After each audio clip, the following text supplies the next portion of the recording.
What's up guys, Houndish here, and today I've just got a quick guide for how you can complete the Gauntlet challenge mode inside of the Leviathan raid. So the basics of this challenge mode is that a player can only hold one particular plate, so the plate with the beast icon for example, you'll only be able to hold that plate once inside of the entire encounter. And there is actually a fairly easy way to manage this that revolves around having one player jump from one plate to the next plate to the next, going round in a clockwise direction. And how we did this is have our teams split into kind of groups of 3 running each role. So we had a group starting at the beast and sun plates, and then a group starting at the chalice and axis plates. And you're going to want to designate one player from each of your groups to do a role on a particular rotation. So I started out by running. That means on the second rotation I'm going to be killing scions, and then on the third rotation I'm going to be taking plates. So start out by designating those roles. Like I said, I'm running first, so the runner's job is just the same as always. You run through and call out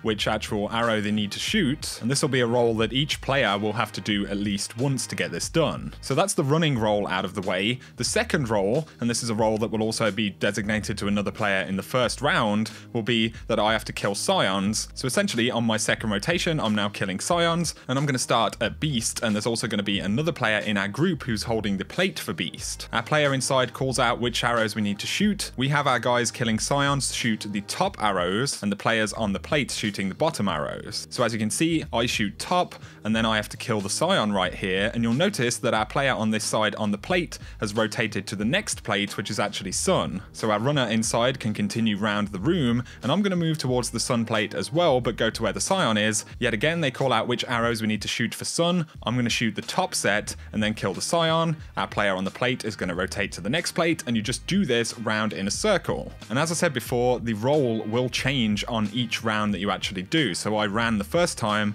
the second time I'm killing scions on each of the plates as the runner passed through, and now for the third round I'll give you the example for the player holding the plate. So I'm going to start in the exact same place as I have on the previous 2 rounds, but this time of course I am holding the plate, so our runner is going to call it out, and because we have players killing scions shoot the top arrow, I'm now shooting bottom because I'm doing the plate, and I'm going to just immediately move to the next plate around in the rotation. Of course the player behind me is taking out the scion and then moving to the same plate as me. Our runner calls it out, I shoot the bottom arrow, then I move to the next plate, and you just basically repeat that process. So each round that you do, the role that a person is playing will change entirely, and one of the key things you'll have to get used to is that rotation and how the role changes ever so slightly, as well as the fact that you will only have one player kind of jumping on the plate as it's needed, as opposed to having players on kind of fixed positions on plates. So what I'm going to do right here is just let the full gameplay of us running this encounter play out so you guys can see exactly what my role is. Of course, whenever I'm running, the 2 players also in our group of 3 will have a different role, be it killing scions or holding the plate, and you just have to keep swapping each time you do a rotation. Naturally, this will work with the prestige mode mechanic as well, where you can't have a runner actually run more than once. Essentially in the challenge mode, you can't have any player do a particular role more than once. So I hope this guide has helped you guys out. If it has, a like and comment below is appreciated. If you have any tips for this section of the raid, that would be much appreciated as well. If you're new to the channel, be sure to hit subscribe to see more Destiny 2 content. But for now, thanks for watching and have an awesome day.